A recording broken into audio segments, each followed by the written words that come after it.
आज आपण तळणीचे मोदक कसे करायचे ते बघणार आहोत। तर 1.5 वाटी गव्हाचं पीठ घेतलेलं आहे, 1 चमचा तेलाचं मोहन टाकायचं, थोडंसं मीठ आणि पाणी ओतून घट्ट असा गोळा मळायचा आहे। तर हे साईडला ठेवूया। तर सारण बनवण्यासाठी कढई ठेवली, त्याच्यामध्ये 1 चमचा तूप, 1 वाटी खिसलेलं ओलं खोबरं, त्याच्यानंतर अर्धी वाटी गूळ, थोडीशी विलायची पावडर आणि थोडं खसखस टाकून एखादा मिनिटभर परतून घेऊया।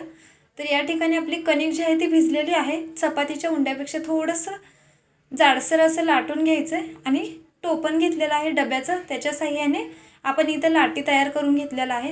तर 1-1 चमचा यामध्ये सारण भरूया आणि याला मोदकच्या साहाय्यासारखं कळ्या पाडून घेऊया। तर अशा प्रकारे आपण मोदक तयार करून घेतलेले।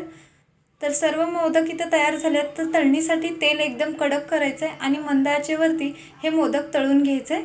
तर अशा प्रकारे आपले खुसखुशीत असे झटपट मोदक तयार आहेत। याचा फुल व्हिडिओ तुम्हाला माझ्या चॅनलवरती मिळेल। धन्यवाद।